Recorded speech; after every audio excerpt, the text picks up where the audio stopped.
Donc bonjour, Mazri Benjamin, donc je suis technicien rivière en secteur torrentiel, en montagne, donc pour le PLVG, le Pays de Lourdes Vallée des Gaves, et donc dans les Hautes-Pyrénées, dans le département des Hautes-Pyrénées, Pays Toy, Vallée de Cauterets et Gaves d'Azun.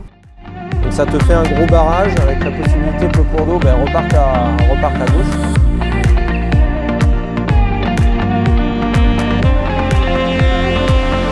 Salut, ça va. Bon, bienvenue alors, dans les montagnes. Oh, merci. Bon, tu nous accueilles ici, ça fait quoi, 4 mois, 5 mois qu'on s'est vu? Ouais, ça fait 5 mois, ouais. Passé à l'académie, raconte-nous un peu ton parcours. Qu'est-ce qui fait que tu es venu au drone? Qu'est-ce qui fait que tu es dans ces montagnes aujourd'hui? C'est un concours de circonstances en fait. C'est le département qui nous a dit dans votre travail d'entretien de cours d'eau, gestion des inondations et tout ça, ça pourrait être intéressant d'utiliser ce matériel. Ça va super vite en fait, ça va très vite. Le drone va nous permettre en fait de faire un premier passage, d'avoir une première vision de la totalité du cours d'eau. Est-ce que ça tombe ou est-ce que ça tombe pas? Et tout l'intérêt c'est d'aller beaucoup plus rapidement, de ne pas faire tous les cours d'eau, mais savoir là il y a un souci, là il y a un autre souci. Et ça, le drone nous donne ces informations d'une manière instantanée, quoi. De manière directe, effectivement. Ouais. Donc c'est vraiment un super outil en ce qui concerne ton métier. Ah oui, c'est fonctionnel, c'est rapide. Pour nous, c'est même une sécurité. Parce que, on va prendre un autre exemple de chantier dans les gorges de Luz. Lorsqu'il y a des dérochements ou des blocs qui descendent ou carrément des cours d'eau qui explosent en fait. Pour aller dans ces zones de gorge, c'est très compliqué, quoi.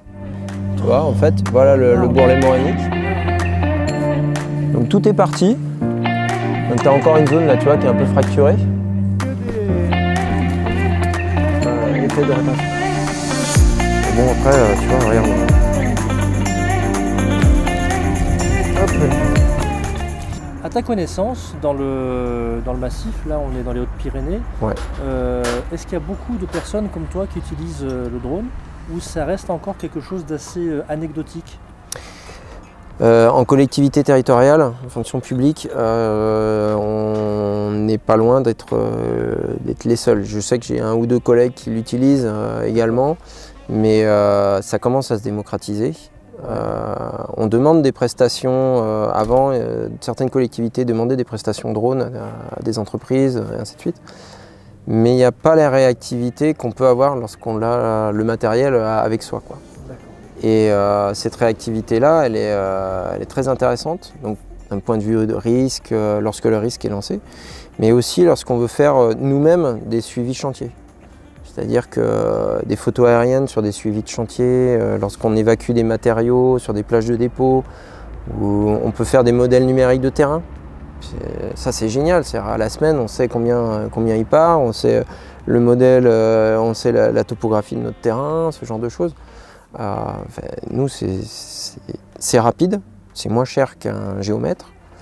Là, il faut qu'on joue avec les éléments climatiques. Par contre, on est en montagne, il y a des courants d'air qui sont beaucoup plus importants à certaines heures. On ne peut pas voler tout le temps. Il faut qu'on fasse gaffe aussi à tout ce qui est rapaces, espèces protégées. On a le parc national qui est pas loin, donc on est en relation également avec le parc pour leur dire est-ce qu'on peut voler là, est-ce qu'il n'y a pas des espèces qui nichent. Donc il y a tout cet aspect-là à prendre en compte, quoi.